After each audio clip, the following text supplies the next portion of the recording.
ونستغفره ونعوذ بالله من شرور أنفسنا ومن سيئات أعمالنا من يهده الله فلا مضل له ومن يضلل فلا هادي له ونشهد أن لا إله إلا الله ونشهد أن محمدا عبده ورسوله فإن خير الحديث كتاب الله وخير الهدي هدي محمد صلى الله عليه وسلم وشر الأمور محدثاتها وكل محدثة بدعة وكل بدعة ضلالة وكل ضلالة في النار. قال الله تبارك وتعالى: أعوذ بالله السميع العليم من الشيطان الرجيم. زين للذين كفروا حياة الدنيا ويسخرون من الذين آمنوا والذين اتقوا فوقهم يوم القيامة والله يرزق من يشاء بغير حساب. وقال رسول الله صلى الله عليه وسلم: الدنيا سجن المؤمن وجنة الكافر، أو كما قال النبي صلى الله عليه وسلم. رب اشرح لي صدري ويسر لي أمري واحلل عقدة من لساني يفقهوا قولي. عزیز ساتھیوں اور دینی بھائیوں، اس وقت دنیا کی کل آبادی 7 ارب کے قریب ہے، اور اس 7 ارب کا صرف 1/4 یعنی 25% وہ مسلمان ہیں، باقی تمام غیر مسلم یا کافر کہہ لیں وہ ہیں۔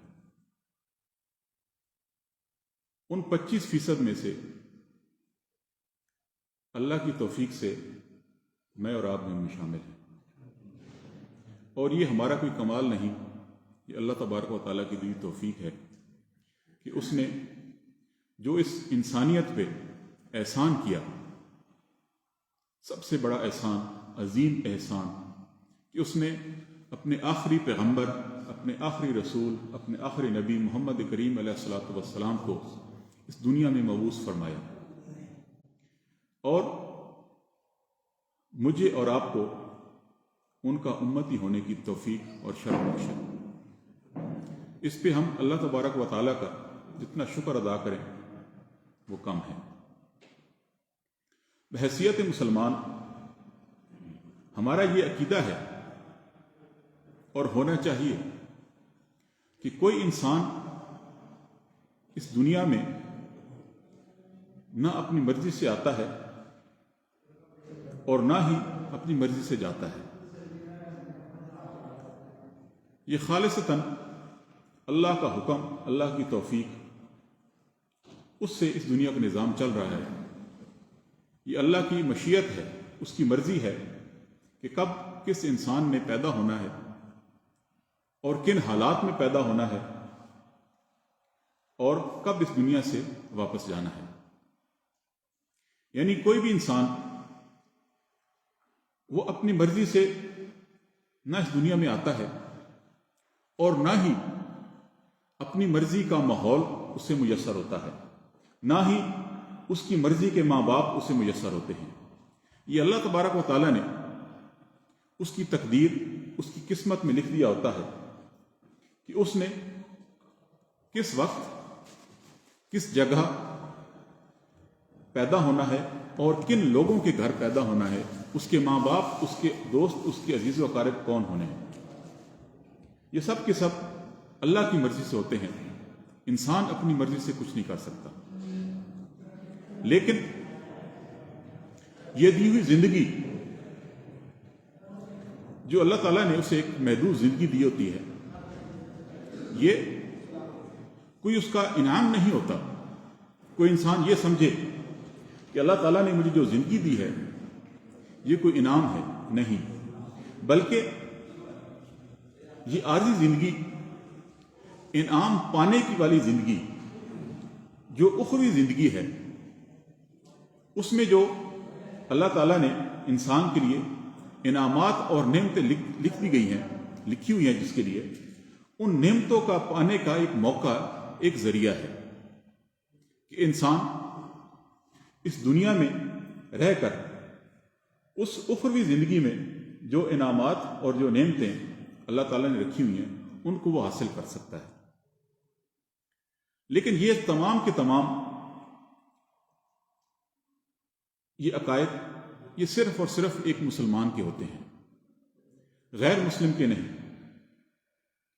وجہ کیا ہے کہ مسلمان چونکہ اس کا ایمان ہوتا ہے کہ اس کا کوئی خالق، اس کا کوئی مالک ہے، اور اس دنیا میں وہ اپنے خالق اور اپنے مالک کی مرضی سے آیا ہے، نہ کہ اپنی مرضی سے۔ لیکن ایک کفر کا عقیدہ رکھنے والا، ایک کافر انسان، وہ اس عقیدے سے بری ذمہ ہوتا ہے۔ لیکن مسلمان چونکہ اسلام قبول کرتا ہے، اور اسلام کا معنی کیا ہے کہ کسی ہستی کے آگے اپنا سر تسلیم کرنا، اپنے آپ کو جھکا دینا۔ اور جب ایک انسان اپنے آپ کو جھکاتا ہے اور اس بات کا پہ ایمان رکھتا ہے کہ اس کا کوئی خالق، اس کا کوئی مالک ہے، اس کا کوئی رب ہے، اس کا کوئی رازق ہے، تو وہ پابند ہوتا ہے کہ اپنے خالق اور اپنے مالک کی مرضی کے مطابق وہ زندگی گزارے۔ اسی لیے جو حدیث سے مبارکہ میں نے آپ بھائیوں کے سامنے رکھی، صحیح مسلم کے اندر حدیث موجود ہے کہ الدنیا سجن المومن وجنت الکافر، یہ دنیا مومن کے لیے قید خانہ ہے، جبکہ کافر کے لیے ایک جنت ہے۔ جنت آپ کو معلوم ہے عربی میں جس کا معنی کیا ہے؟ باغ۔ قید خانہ اس سے کیا مراد ہے؟ ہم تو آزاد گھومتے ہیں، اپنے گھروں میں رہتے ہیں، اپنی مرضی سے گھومتے ہیں، جب فارغ ہوتے ہیں اس وقت ہر کام اپنی مرضی سے کرتے ہیں، جہاں جانا ہو دل کرتا ہے جاتے ہیں۔ تو قید خانہ کہاں ہے؟ یہاں قید خانے سے مراد وہ قید خانہ نہیں جو کہ دنیا میں جب کوئی انسان جرم کرتا ہے تو اس کو جیل میں ڈال دیا جاتا ہے یا اس کو قید میں ڈال دیا جاتا ہے، اس سے وہ مراد نہیں، بلکہ اس سے مراد یہ ہے کہ یہاں پہ انسان جو زندگی گزارتا ہے، جو ایک مسلمان زندگی گزارتا ہے، وہ اپنی مرضی سے نہیں گزارتا، بلکہ وہ پابند ہوتا ہے کہ اپنے خالق اور اپنے مالک کی مرضی کے مطابق زندگی گزارے۔ حلال کیا ہے، حرام کیا ہے، جائز کیا ہے، ناجائز کیا ہے، محرمات کیا ہیں، نیکی، گناہ، بدی، اچھائی، برائی، ہر چیز کے اندر تمیز رکھتے ہوئے وہ اپنی زندگی گزارے گا۔ جن چیزوں سے اس کے خالق نے، اس کے مالک نے اس کو منع کیا ہے وہ اسے رک جائے گا، اور وہ ان چیزوں کو کرنے کا پابند ہوگا جس کا حکم اس کے خالق، اس کے مالک نے اس کو دیا ہے۔ اپنی مرضی سے وہ کچھ نہیں کر سکتا، ہاں جن چیزوں میں اس کو اختیار دیا گیا ہے۔ رزق حلال کھائے گا رزق حلال، لیکن اس کو اختیار ہے وہ کیسی بھی کھا سکتا ہے، چاہے تو وہ کوئی ملازمت کر کے کھا لے، چاہے تو کہیں کو کاروبار کر کے کھا لے، لیکن اس کی ملازمت، اس کا کاروبار، اس کی حدود و قیود وہی ہوں گی جو اس کے خالق، اس کے مالک نے مقرر کی ہوں گی۔ وہ حرام رزق کمانے کے لیے کاروبار نہیں کر سکتا، وہ کسی ایسے شعبے میں ملازمت نہیں کر سکتا جس کے بارے میں اس کو علم ہو کہ یہ ناجائز امور، حرام کردہ امور سر انجام دیتے ہیں، ورنہ بے شک وہ جتنی بھی محنت کرے گا اس کا وہ رزق حلال نہیں ہوگا۔ تو لہٰذا جن کاموں میں اللہ تبارک و تعالیٰ نے اس کو اختیار دیا گیا ہے اس میں وہ اپنے اختیار استعمال کرے گا، لیکن اس دنیا میں رہتے ہوئے جو اللہ کی حدود ہیں، اللہ کی مقرر کردہ حدیں ہیں، ان کو وہ پامال کرنے کا اس کو مجاز نہیں ہوگا، وہ ان کی پابندی اس پہ لازم ہوگی۔ لیکن دوسری طرف کافر ہوگا، اس کے لیے جنت ہے، باغ ہے، وہ جیسے جی چاہے گا وہ گزارے گا۔ کیوں؟ کیونکہ اس کا عقیدہ ہے کہ میں اپنے دنیا میں آیا ہوں اور دنیا سے موت آئے گی، اس کے بعد مٹی ہو جاؤں گا، نہ کوئی حساب کتاب ہوگا، نہ کوئی پوچھ گچھ ہوگی مجھ سے۔ نہ اس کا عقیدہ ہے کہ اس کا کوئی خالق ہے، اس کا کوئی مالک ہے، نہ اس کا یہ عقیدہ ہے کہ اس نے مرنے کے بعد دوبارہ زندہ ہونا ہے، یا اسے کوئی پوچھ گچھ ہونی ہے، یا اسے بات پرس ہونی ہے۔ تو لہذا اس کا جی چاہے گا تو وہ حرام کھائے گا، جی چاہے گا تو حلال کھائے گا، جی چاہے گا تو کسی جائز ذرائع سے روزی کمائے گا، جی چاہے گا تو کسی کا حق مارے گا، دو نمبری کرے گا، ملاوٹ کرے گا۔ کیوں؟ اس کا ایک ہی مقصد ہوگا کہ میں نے کس طریقے سے اپنا پیٹ بھرنا ہے، اپنی جو دنیا کی آسائشیں ہیں، دنیا کی راحت ہیں، میں نے ان کو اکٹھا کرنا ہے جیسے مرضی ہو۔ لہذا اس کے لیے جنت ہے، لیکن صرف یہ دنیا اس کے لیے جنت ہے۔ آخرت کا معاملہ پھر اللہ کے سپرد ہے۔ تو لہذا یہ دو چیزیں بتائیں اللہ تعالیٰ نے نبی کریم علیہ الصلوۃ والسلام کی حدیث میں جو میں نے بیان کی، کہ جو دنیا میں اس دنیا کو قید سمجھ کے اپنی زندگی گزارے گا، روز قیامت اس کے لیے جنت ہوگی، مرنے کے بعد پھر اس کے لیے جنت ہوگی۔ یعنی اگر دنیا میں آپ اللہ کی مرضی، اللہ کے تابع ہو کر رہیں گے تو پھر آخرت میں انسان کی مرضی چلے گی۔ اللہ تعالیٰ پھر پوچھے گا، بتا میرے بندے تیری رضا کیا ہے، تو کیا چاہتا ہے؟ لیکن ایک وہ شخص جو دنیا میں اپنی مرضی سے رہا، دنیا میں اللہ تبارک و تعالیٰ کی حدوں کو پامال کرتا رہا، پھر آخرت میں اس کی مرضی نہیں چلے گی، پھر آخرت میں اللہ کی مرضی چلے گی۔ اور جیسے کہ حدیث میں آتا ہے کہ اللہ تبارک و تعالیٰ کے سامنے روز قیامت ایک شخص کو پیش کیا جائے گا جس نے دنیا میں بڑی مشقت بھری زندگی گزاری ہوگی، بڑی پریشانیوں میں رہا ہوگا۔ جب اللہ تعالیٰ کے سامنے وہ پیش کیا جائے گا تو اللہ تعالیٰ فرشتوں کو حکم دے گا کہ میرے اس بندے کو ذرا جنت کی ایک سیر کرو، جنت کا ایک چکر لگاؤ۔ فرشتے اس کو لے جائیں گے، جنت کا ایک چکر لگا کے واپس لائیں گے تو اللہ تعالیٰ اس سے سوال کریں گے، بتا میرے بندے تو نے دنیا میں کتنی مشکلیں گزاری تھی، کتنی پریشانیاں تو نے دیکھی تھی۔ وہ کہے گا کہ اے میرے رب، مجھے تیری قسم ہے کہ میں نے دنیا میں کوئی پریشانی دیکھی نہیں تھی۔ وجہ کیا ہے کہ اس کو وہ انعامات، وہ باغات، وہ نعمتیں جو اللہ تعالیٰ نے اس کو دکھائیں، ان کو دیکھ کے وہ دنیا کی جو عارضی پریشانیاں تھیں وہ بھول گیا۔ اور دنیا میں آپ دیکھ لیں کہ ایک طالب علم ہے، وہ بڑی محنت کرتا ہے، راتوں کو جاگ جا کر پیپروں کی تیاری کرتا ہے کہ صبح میرا پیپر ہے، پوری رات جاگتا ہے، پورا سال وہ محنت کرتا ہے، لیکن جب اس کو نتیجہ اس کی مرضی کے مطابق مل جاتا ہے، جو محنت اس نے کی ہوتی ہے اس کا اجر مل جاتا ہے اس کو جب اس کی ڈگری ملتی ہے تو وہ خوشی سے پھولے نہیں سماتا، اور وہ پچھلی اپنی پورے سال کی وہ پریشانیاں، وہ تکلیفیں جو اس نے دیکھی ہوتی ہیں وہ سب بھول جاتا ہے۔ اسے صرف یاد ہوتا ہے تو وہ نتیجہ جو اس کے ہاتھ میں ہوتا ہے، اس کے سامنے، اس خوشی کے سامنے وہ پچھلی پورے سال کی پریشانیاں اس کو ہیچ نظر آتی ہیں۔ بالکل ایسے ہی جب وہ انسان جنت میں اپنا رزلٹ دیکھتا ہے، وہ جنت کا چکر لگاتا ہے، تو وہ انعامات اور وہ نعمتیں دیکھ کر کہ جو میں نے پریشانیاں، تکلیفیں، جو سردیوں کی راتوں کو اٹھ کے میں نے ٹھنڈے پانی سے وضو کیے، صبح فجر کی نمازیں پڑھی، رات کو تہجد پڑھے، گرمیوں میں روزے رکھے، پیاس بھوک برداشت کی، وہ تمام چیزیں رائے گاں نہیں ہیں، بلکہ اللہ تعالیٰ نے مجھے آج اس کا اجر دیا ہے، تو اس خوشی کے عالم میں وہ پچھلی تمام پریشانیاں دنیا کو بھول جاتا ہے۔ اور حدیث کا اگلا حصہ ہے کہ ایک اور شخص لایا جاتا ہے جس نے دنیا میں بڑی عیش و عشرت کی زندگی گزاری ہوتی ہے، بڑی آرام پسندی کی زندگی گزاری ہوتی ہے۔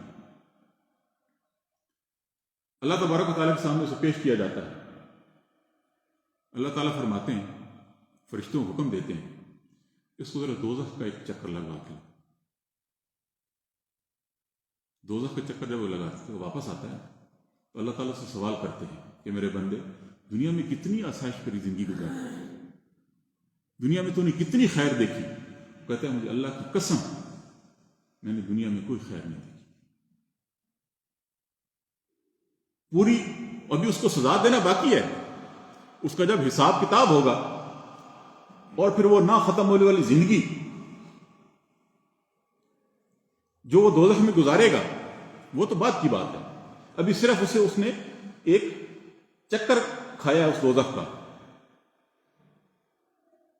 اب یہاں پہ بات آگے میں ضمن ایک بات عرض کروں کہ ہمارے کئی مسلمان بھائی ہیں، جب انہیں کہا جاتا ہے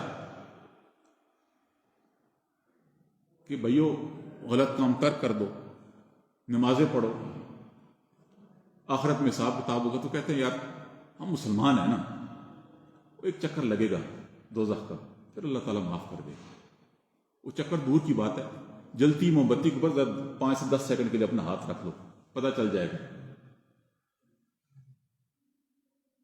ایک چکر تو بڑی دور کی بات ہے، 5 سے 10 سیکنڈ موم بتی کے اوپر ہاتھ رکھ لو، یا جلتا ہوا انگارہ اپنی مٹھی میں لے کے دکھاؤ، 5 سے 10 سیکنڈ، زیادہ نہیں، صرف 5 سے 10 سیکنڈ، اور وہ چکر یعنی عجیب ہی چکر میں پڑے ہوئے ہیں کہ یا کیا ہوگا جی ہماری شفاعت ہو جائے گی، ایک چکر لگے گا۔ وہ بھائیو چکر کتنا ہوگا؟ وہ 50,000 سال، صرف سال کا تو ایک دن ہوگا، روز قیامت کا ایک دن ہوگا 50,000 سال کا، جب سورج ایک سوے نیزے کے برابر ہوگا، زمین جو ہے وہ ایسے ہوگی تپتی جیسے تانبا ہو جاتا ہے، ہر انسان اپنے پسینے میں اپنے اعمال کے مطابق ڈوبا ہوگا۔ بھائی 50,000 سال کا تو صرف ایک وہ دن ہوگا، دوزخ کے چکر کو آسان سمجھ کے بیٹھے گا، یار ایک چکر لگا کے آئیں گے اور بس بخشش ہو جائے گی، ہماری شفاعت ہو جائے گی۔ اور یہ بھی غلط فہمی ہے کہ ہم جو مرضی کرتے رہے، جو منمانی کرتے رہے، ہماری شفاعت ہو جائے گی، نہیں۔ میں یشفع الا باذن ربہ، شفاعت بھی اسی کی ہوگی جس کی اللہ اس اجازت دے گا، صرف اسی کی شفاعت ہوگی۔ اور وہ کون لوگ ہوں گے؟ اللہ تعالیٰ کے وہ نیک بندے جو دنیا میں نیک کام کرتے رہے، ہاں بشری تقاضے کے تحت ان سے غلطی ہوئی، گناہ سے زد ہوئی ہے، ان کی شفاعت ہوگی۔ جس نے صرف یہ کہ جی میں نے کلمہ پڑھ لیا، جی میں مسلمانوں کے گھر پیدا ہوا تھا، میرے ماں باپ جی مسلمان تھے، دیکھیں میرا نام مسلمانوں والا رکھا ہوا ہے، عید کی نماز میں پڑھ لیتا ہوں، جی سال میں 2 نماز عید کی آتی میں پڑھتا ہوں، تو کیا جی میں مسلمان نہیں ہوں؟ اگر صرف کلمہ پڑھ لینا مسلمان ہوتا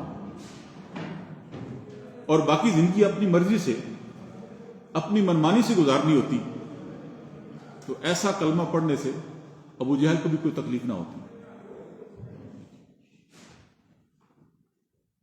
ابو جہل کیا نہیں مانتا تھا کہ محمد کریم علیہ الصلوۃ والسلام برحق ہیں، اللہ کے سچے رسول ہیں، قرآن مجید فرقان حمید اللہ کا کلام ہے، وہ یہ مانتا تھا۔ ایک دفعہ نبی کریم علیہ الصلوۃ والسلام رات کو نوافل کی نماز پڑھ رہے تھے بیت اللہ میں، تو رات کا وقت ہے، اندھیرا، تو ابو جہل وہ رات کو سننے کے لیے، مشرکین مکہ رات کو یہ اللہ کا کلام سننے کے لیے جاتے تھے کیونکہ اہل عرب تھے، اہل زبان تھے، تو وہ قرآن چھپ چھپ کے قرآن سنتے تھے اور اس سے لطف اندوز ہوتے تھے۔ ظاہری بات ہے ایک بڑا شاہانہ اس ہستی کا کلام تھا، تو وہ چھپ چھپ کے سنتے تھے۔ ایک دفعہ رات کو کیا ہوا، ابو جہل اور حکیم بن حزام جو اس وقت تک مسلمان نہیں ہوئے تھے، وہ آپس میں ٹکرا گئے اندھیرے کی وجہ سے۔ تو ابو جہل پوچھتا ہے حکیم بن حزام سے، کدھر؟ انہوں نے کہا میں تو یہ کلام سننے کے لیے آیا ہوں. تو حکیم نظام پوچھتے ہیں ابو جہل سے کہ تم کدھر؟ تو ابو جہل کہتا ہے کہ میں بھی یہ کلام سننے کے لیے آیا ہوں. تو حکیم نظام نے ابو جہل سے پوچھا پھر کیا کہتے ہو اس کے بارے میں؟ تم نے یہ کلام سنا ہے, اس کے بارے میں تمہارا کیا خیال ہے؟ تو پتہ ہے ابو جہل نے کیا جواب دیا؟ کہتا ہے اس میں کوئی شک نہیں, یہ کلام برحق ہے, لیکن کرنی اس کی مخالفت ہے. تو وہ یہ مانتا تھا یہ کلام کسی انسان کا لکھا ہوا نہیں ہے, یہ اللہ تبارک و تعالیٰ کا نازل کردہ کلام ہے. لیکن وہ یہ جانتا تھا کہ اگر میں کلمہ پڑھ لوں گا, اگر میں اشہد اللہ الہ الا اللہ کا اقرار کر لوں گا, تو پھر مجھ پہ میرے اوپر کیا کیا پابندیاں آئیں گی. الہ کون ہوتا ہے, الہ کا معنی کیا ہے وہ سمجھتا تھا.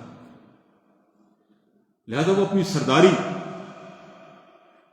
اپنی سپیریورٹی اس کو نہیں کھونا چاہتا تھا, اپنے آپ کو کسی کا پابند نہیں کرنا چاہتا تھا. تو لہذا اگر صرف بھائیو کلمہ پڑھ لینا ہوتا کہ ہم جی کلمہ پڑھ لیا ہم نے اور چلیں جی زندگی گزار لی جیسی تیسی, روز قیامت شفاعت ہو جائے گی, تو سوال یہ کیا صحابہ کرام کو اس شفاعت کا علم نہیں تھا؟ جنہوں نے اپنی پوری زندگیاں اللہ کی راہ میں گوا دی, اللہ کی راہ میں کھپا دی. کون کون سی مسائل تھے, کون کون سی مشکلات تھیں جو صحابہ کرام نے نہیں دیکھی. بلال حبشی رضی اللہ تعالیٰ عنہ کی اب سیرت پڑھیں, کون کون سا ظلم ان پر نہیں کیا گیا. لیکن آج ہم جو ہے وہ بڑا سینے ہو کے کہتے جی بس جی اللہ تعالیٰ بخش دے گا, ہماری شفاعت ہو جائے گی, اللہ کے رسول ہماری شفاعت فرما دیں گے, جی ہمیں دوزخ کا ایک گیڑا لگے گا اور بس ٹھیک ہے جی, اس کے بعد ہم جنت میں چل جائیں گے. اور یہ شیطان نے, یہ آج صرف مسلمانوں کا قیدا نہیں ہے. یہودی کیا کہا کرتے تھے کہ چند دن ہم بس دوزخ میں رہیں گے, ہم تو اللہ کے چنیدہ بندے ہیں, اللہ کے بڑے محبوب ہیں ہم, تو چند دن اللہ تعالیٰ ہمیں دوزخ میں سزا دے گا, اس کے بعد ہم جنت میں چلے جائیں گے. تو اللہ تعالیٰ نے فرمایا کہ جو تم باتیں کرتے ہو, کیا تم نے اللہ سے اس کا وعدہ لیا ہوا؟ کیا تم نے اللہ سے وعدہ لے رکھا ہے ان باتوں کا؟ اور آج مسلمان کیا کہتے ہیں, او جی ہم اپنے پیر صاحب کی, اپنی فلاں ہستی کی ہم چوب پکڑ کے اس کا کونا پکڑے ہم جی چلے جائیں گے جنت. نہیں, اللہ تعالیٰ کیا فرماتے ہیں, قل ان کنتم تحبون اللہ فاتبعونی. اے نبی ان سے کہہ دو اگر تم اللہ سے واقعی محبت کرتے ہو, تم جو دعویٰ کرتے ہو اس میں واقعی سچے ہو, تم اللہ کے محبوب ہو, تو فاتبعونی, پھر میری اتباع کرو. اور یہ صرف دلیل اللہ تعالیٰ نے اس امت سے نہیں مانگی, بلکہ یہودی کیا کہا کرتے تھے, نحن ابناء اللہ, ہم اللہ کے بیٹے ہیں, اللہ کے محبوب ہیں, اللہ کے چہیتے ہیں. اللہ تعالیٰ نے کیا فرمایا تھا, قل ہاتوا برہانکم ان کنتم صادقین. اگر تم اپنی بات میں واقعی سچے ہو تو کوئی دلیل تو لاؤ. آج مسلمان سے بھی اللہ تعالیٰ یہ دلیل مانگ رہے ہیں کہ نبی ان سے کہہ دو اگر تم واقعی جو تم دعویٰ کرتے ہو اس دعوے میں اگر واقعی تم سچے ہو کہ اللہ سے تم محبت کرنے والے ہو, تو پھر فاتبعونی, میری اتباع کرو. پھر کیا ہوگا, پھر فرمایا یحببکم اللہ, پھر اللہ بھی تم سے محبت کرے گا. یعنی ابھی جو تمہارا دعویٰ ہے وہ یک طرفہ ہے, یک طرفہ محبت کا دعویٰ ہے کہ ہم جو ہے وہ اللہ سے محبت کرنے والے ہیں. لیکن اللہ تعالیٰ فرماتے ہیں کہ اگر تم اپنے اس دعوے کو دونوں طرف سے محبت کے لیے کنیکٹ کرنا چاہتے ہو, اگر تم چاہتے ہو کہ ٹھیک ہے تم اللہ سے محبت کرتے ہو تو اللہ بھی تم سے محبت کرے, تو پھر فاتبعونی, میری اتباع کرو. اور صحیح مسلم کی اور بخاری کی روایت ہے, آپ صلی اللہ علیہ وسلم نے فرمایا کہ کل امتی یدخلون الجنہ الا من ابا, میرا ہر امتی جنت میں داخل ہوگا سوائے اس کے جس نے انکار کیا۔ صحابہ کرام بڑے پریشان ہوئے اور سوال کیا، وکیلا یا رسول اللہ من ابا، یا اللہ کے رسول جنت میں جانے سے کون انکار کرے گا؟ کون ایسا بدبخت ہے جو خود ہی انکار کر دے کہ میں جنت میں نہیں جانا چاہتا؟ آپ نے فرمایا من اطانی دخل الجنہ ومن عصانی فقد ابا، جس نے میری اطاعت کی وہ جنت میں جائے گا، اور جس نے میری نافرمانی کی فقد ابا، بس تحقیق اس نے انکار کر دیا۔ تو لہذا بھائی دنیا میں اگر رہ کر اس امید سے زندگی گزارنی ہے کہ روز قیامت ہماری مرضی چلے، اللہ تعالیٰ ہماری مرضی کے مطابق فیصلہ کرے، تو پھر دنیا کی زندگی اپنی مرضی سے نہیں گزارنی، پھر دنیا کی زندگی اللہ اور اس کے رسول کی اتباع میں گزارنی ہے۔ دنیا کیا ہے؟ چند دن کی زندگی ہے،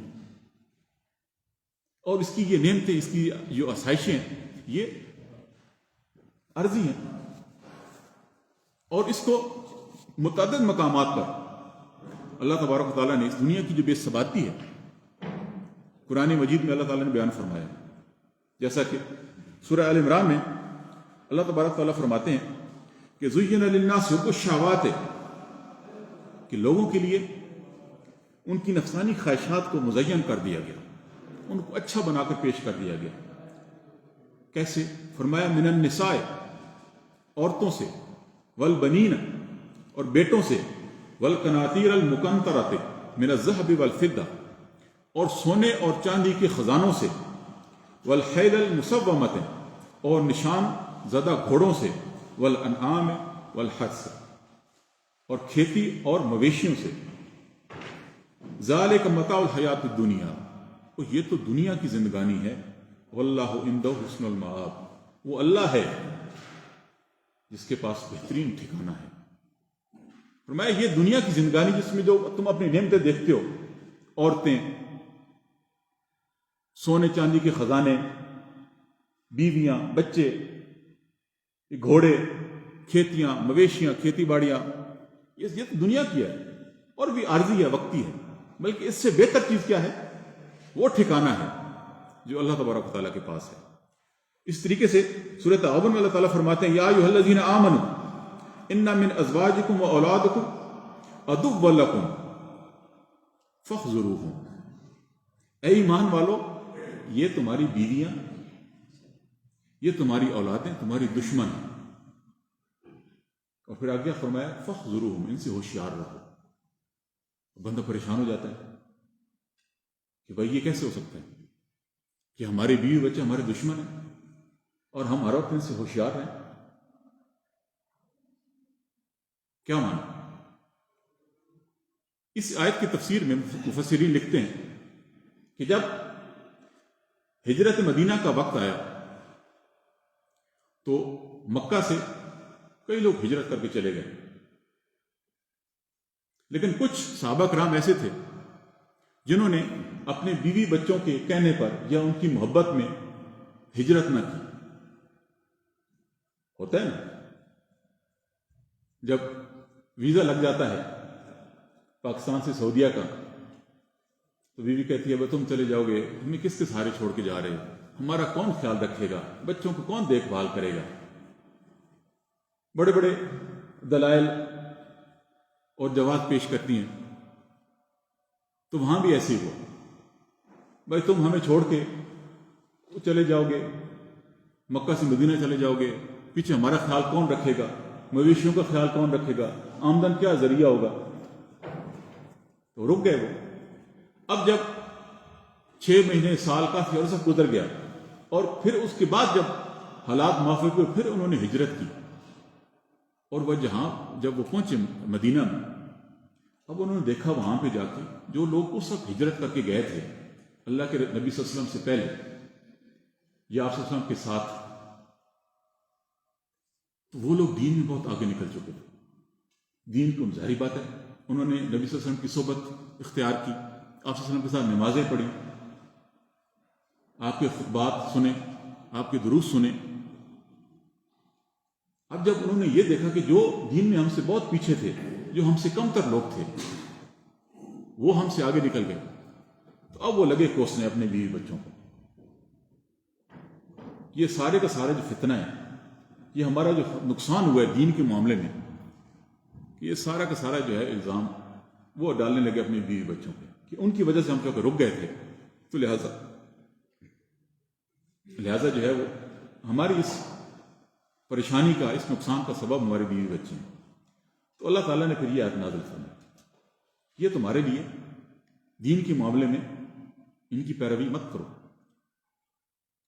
ان کے پیچھے چلو جاؤ گے تو یہ تمہارے دشمن بن جائیں گے، ان کے پیچھے چلو گے تو پھر خسارے ہی خسارہ ہوگا۔ تو لہذا یہ اپنی بیوی بچوں کو یعنی دنیاوی نعمتوں کو ان کے پیچھے مت لگو۔ پھر فرمایا کہ ان تعفوا وتصفحوا وتغفروا فإن اللہ غفور رحیم، ہاں اگر تم ان کو معاف کر دو، بخش دو، ان سے درگزر کرو تو اللہ تعالیٰ بھی بخشنے والا ہے۔ یعنی تمہارے ساتھ جو انہوں نے یہ معاملہ کیا، اب تم ان کو کوس رہے ہو کہ تم انہیں سزا دو گے، تو لہذا اب اس سزا کا کوئی فائدہ نہیں ہے، ہاں ان سے اب درگزر کرو، انہیں معاف کر دو، بخش دو، تو اللہ تعالیٰ بھی جو ہے وہ معاف کرنے والا ہے۔ انما اموالکم واولادکم فتنہ، بے شک تمہارے مال، تمہاری اولادیں تمہارے لیے آزمائشیں ہیں۔ واللہ عندہ اجر عظیم، ہاں وہ اللہ ہے جس کے پاس اجر عظیم ہے، بہت بڑا اجر اللہ کے پاس ہے، یہ تمہارے لیے آزمائشیں ہیں، ٹھیک ہے۔ لہذا دنیا میں اب یہ کوئی یہ نہ سمجھے کہ بس دنیا سے ہم جو ہے بے رغبتی اختیار کر لیں، بیوی بچوں سے دور ہو جائیں، ٹھیک ہے، نہیں، جو دنیا کے ضروری ہے، جو ضروری معاملات ہیں، اللہ تعالیٰ نے اس دنیا میں ہر انسان کا اصل میں یہ کیا ہے، یہ دنیا کا نظام چلانے کے لیے، اللہ تعالیٰ نے دنیا کا ایک نظام چلانے کے لیے یہ بیوی بچے بہن بھائی رشتہ دار، ٹھیک ہے، یہ ایک معاشرہ جو ہے وہ ترتیب دینے کے لیے اللہ تعالیٰ نے، ٹھیک ہے، یہ تو لہذا ضرورت کے تحت آپ بالکل دنیا حاصل کریں، اس میں کوئی حد نہیں ہے۔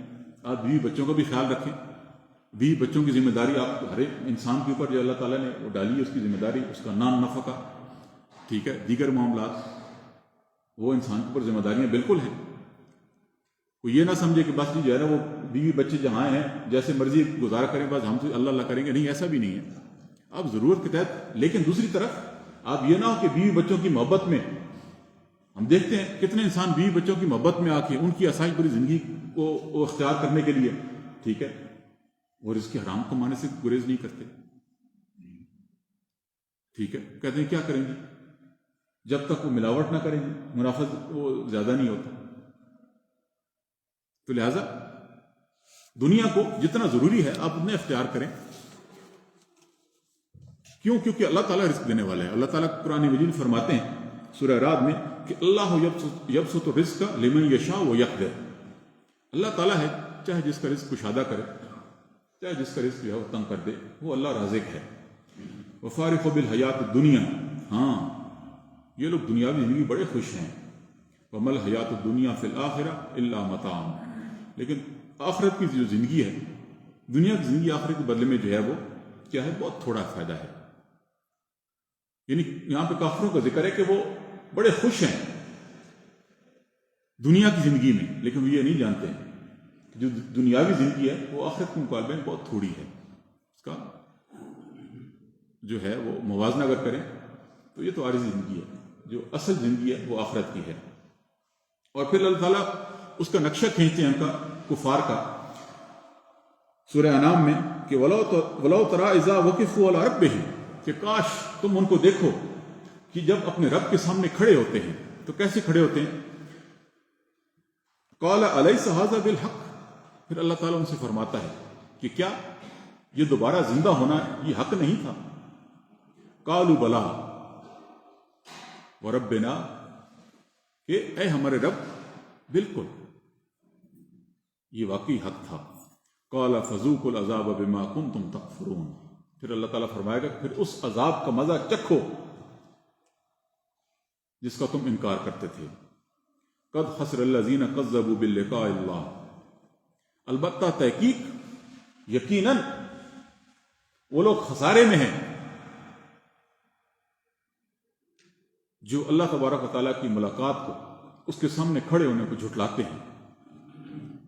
حَتَّى إِذَا جَاءَتْهُمُ السَّاعَةُ بَغْتَةً قَالُوا يَا حَسْرَتَنَا عَلَىٰ مَا فَرَّطْنَا فِيهَا وَهُمْ يَحْمِلُونَ أَوْزَرَهُمْ عَلَىٰ ظُهُورِهِمْ، یہاں تک کہ ان کے پاس قیامت آ جاتی ہے ناگہانی طور پہ، اور پھر وہ کیا کہتے ہیں؟ قالوا یا حسرتنا، ہائے خسارے میں پڑ گئے، حسرت کا اظہار کرتے ہیں۔ ہم جو ہے وہ اس کو جھٹلاتے تھے، وہ تو آ گئی ہمارے پاس۔ اور پھر آگے کیا فرمایا کہ یحملون اوزارہم علی ظہورہم، پھر وہ اپنی پیٹھوں پہ وہ بوجھ اٹھاتے ہیں اپنے اعمال کا، اپنی برائیوں کا، وہ بوجھ اپنی پیٹھوں پہ اٹھاتے ہیں۔ اور پھر فرمایا کہ الا ساء ما یزرون، کتنا برا بوجھ ہے جو اٹھاتے ہیں، یعنی گناہ ہی گناہ ان کے پاس ہوتے ہیں جو اپنی پیٹھوں پہ اٹھاتے ہیں۔ وَمَا الْحَيَاةُ الدُّنْيَا إِلَّا لَعِبٌ وَلَهْوٌ، دنیا کی زندگانی تو بھائی کچھ بھی نہیں ہے مگر کھیل تماشا۔ وَلَلدَّارُ الْآخِرَةُ خَيْرٌ لِلَّذِينَ يَتَّقُونَ أَفَلَا تَعْقِلُونَ، اور سب سے اچھا گھر تو آخرت کا ہے، جو کہ ان لوگوں کے لیے ہے جو اللہ تعالیٰ سے ڈرتے ہیں، خوف رکھتے ہیں اللہ تعالیٰ کا۔ کیا تم عقل نہیں رکھتے؟ افلا تعقلون، کیا تم اس بات کو سمجھتے نہیں ہو؟ اللہ تعالیٰ پہ سوال کر رہے ہیں کہ تم کیسے تم یعنی تمہارے سمجھ میں بات نہیں آتی کہ تم ایک ادنا چیز کو جو عارضی ہے اس چیز پہ فوقیت دے رہے ہو جو کہ اس سے کہیں زیادہ بہتر ہے۔ کیوں؟ کیونکہ اس سے پچھلی آیت میں اللہ تعالیٰ نے کیا فرمایا؟ آیت کے پچھلے حصے میں کہ دنیا کی زندگی کیا ہے؟ کھیل تماشا، لعب ولا، کھیل تماشا، اس سے زیادہ اس کی دنیا کی کوئی حیثیت نہیں ہے۔ اور دنیا کی زندگی کے بارے میں حدیث مبارکہ ہے کہ ایک دفعہ صحابہ کرام کے ساتھ اللہ کے رسول صلی اللہ علیہ وسلم تشریف لے جا رہے تھے، تو رستے میں آپ صلی اللہ علیہ وسلم نے دیکھا کہ ایک بکری کا بچہ جو کہ مردہ تھا وہ پڑا ہوا تھا۔ تو آپ صلی اللہ علیہ وسلم نے صحابہ سے پوچھا کہ تم میں سے کون اس کو خریدنا چاہے گا؟ تو صحابہ بڑے حیران ہوئے، کہنے لگے اللہ کے رسول یہ تو گندگی ہے، مردہ بچہ خریدنا درکنار، اس کو تو مفت میں کوئی نہیں لے گا۔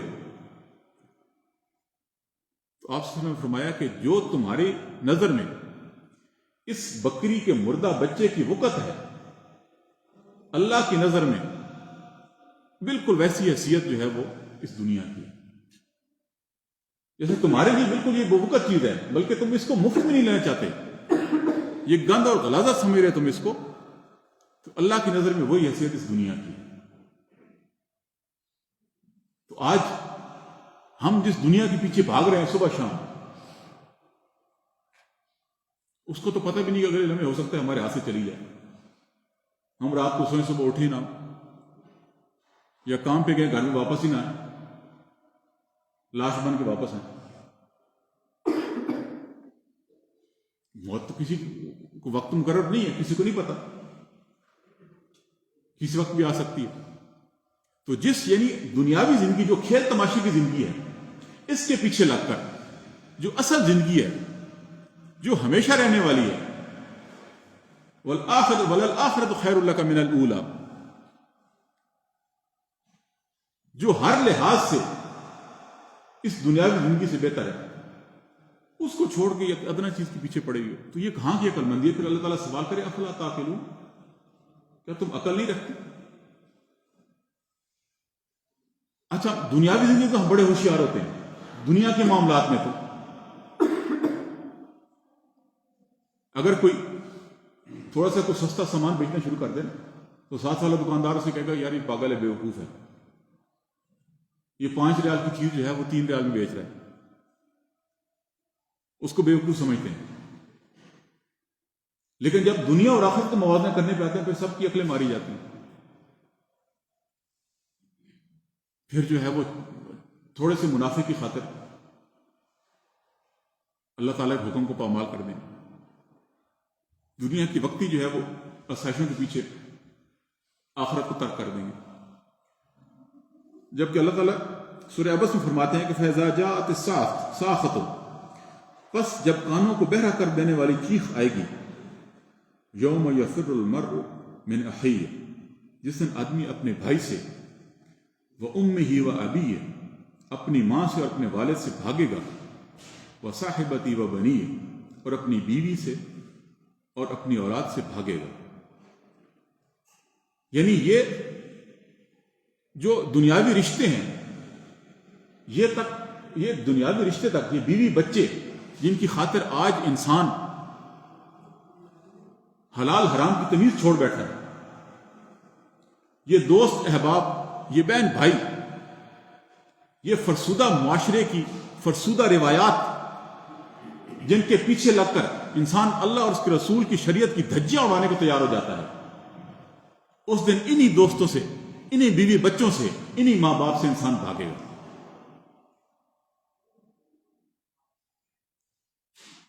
یہ اولاد اس دن اپنے ماں باپ کو ایک نیکی دینے کو تیار نہیں ہوگا۔ اس دن انسان ان سے پیچھا چھڑائے گا، یا بیوی بچے انسان کے پیچھے بھاگیں گے کہ ہمارے پاس نیکیاں کم پڑ رہی ہیں، کوئی ایک دو نیکیاں ہمیں دے دو۔ اس دن اللہ تعالیٰ فرما رہا ہے کہ جب قیامت آ جائے گی، وہ کانوں کو بہرا کر دینے والی آواز جب سنے گا انسان، پھر اس دن بھول جائے گا کہ میری کوئی بیوی بھی ہے، میرے کو بچے بھی تھے، میرے ماں باپ بھی تھے، میرے کو دوست عزیز و اقارب تھے، میرے کو بھائی تھے۔ نہیں، اس دن صرف نفسی نفسی بھی ہوگا۔ جب ہر چیز اللہ تعالیٰ نے بھائیو کھول کھول کر بیان کر دی قرآن میں کہ صرف اور صرف اس دن اپنے اعمال کام آئیں گے اور کچھ نہیں، تو پھر کس دھوکے میں پڑے ہوئے ہیں اپنے آپ کو؟ پھر کس چیز نے ہمیں اس میں دھوکے میں ڈالا ہوا؟ اپنے آپ کو طفل تسلیہ دینے پہ لگے ہوتے ہیں، اور جی بخشش ہو جائے گی، جی شفاعت ہو جائے گی۔ واللہ آپ قرآن مجید کا اگر آپ ترجمہ پڑھیں آپ کو لگ پتہ جائے گا۔ آپ الحمد سے شروع ہو جائیں اور والناس تک پڑھ لیں ترجمے کے ساتھ۔ ہماری مصیبت ہے، ہمیں جو ہے وہ ہم قرآن پڑھتے ہیں بھی ہیں تو ہم ترجمے سے نہیں پڑھتے، اس کا مفہوم وہ سمجھ نہیں پڑھتے۔ ہم کہتے ہیں بس ٹھیک ہے جب ہم عربی پڑھ رہے ہیں، ہمیں ایک ایک حرف پہ 10 نیکیاں مل رہی ہیں، ٹھیک ہے مل رہی ہیں، اس میں کوئی شک نہیں ہے، لیکن وہ کیا ہے کہ ذالک الکتاب لا ریب فیہ ھدی للمتقین، وہ تو متقین کی ہدایت ہے۔ اب ہدایت کیسے ملے گی؟ اگر فرض کریں ایک ان پڑھ آدمی ہے اور اس کے کسی ملازم بچے نے جو پاکستان یا کہیں باہر جا کے ملازمت کرتا ہے، اس کو وہ خط لکھتا ہے اپنے باپ کو، اور وہ بس وہ چوم رہے آنکھوں پہ لگا رہا ہے کہ میرے بیٹے کا خط ہے، میرے بیٹے کا خط ہے۔ تو لوگ اسے کیا کہ بیوقوف ہے بھائی، یہ کسی سے پڑھوائے تو صحیح، پتہ تو چلے خط میں لکھا ہوا کیا ہے۔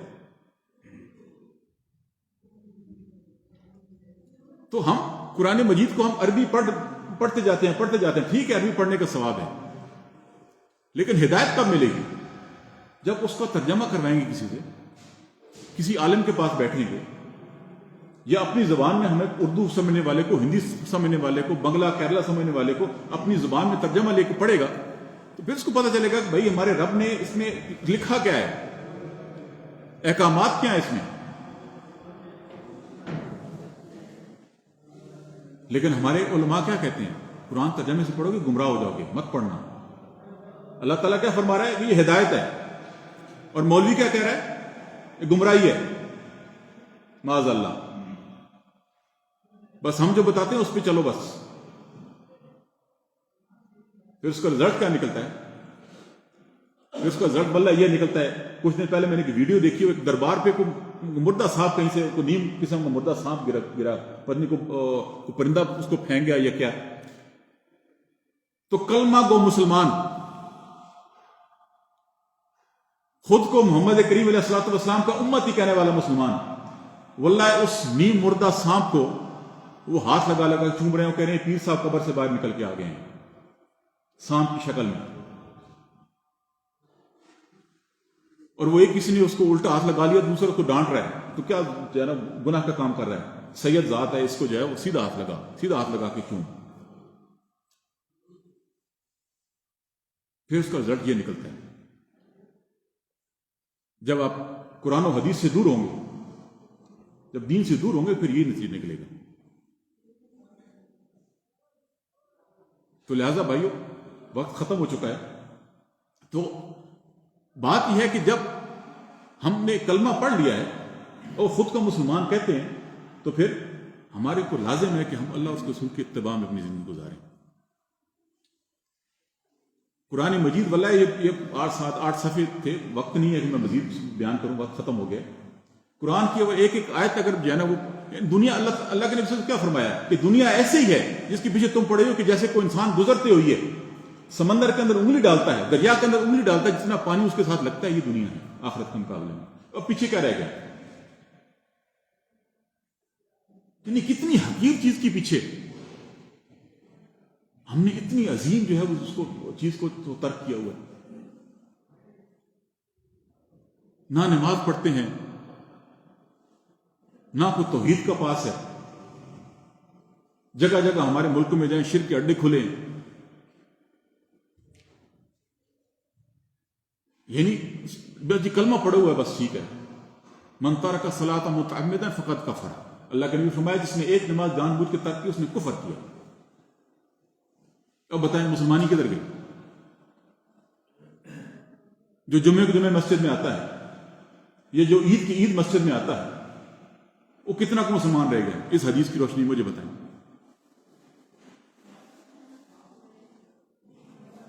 تو لہذا بھائیو ہم مسلمان ہیں، ہم پابند ہیں.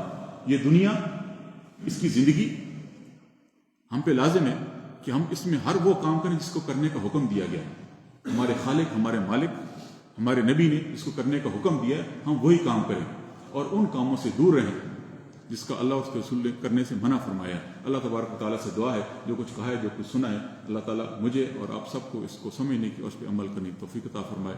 وآخر دعوانا الحمدللہ رب العالمین. سبحانک اللہم و بحمدک، اشہد ان لا الہ الا انت، استغفرک و اتوب الیک.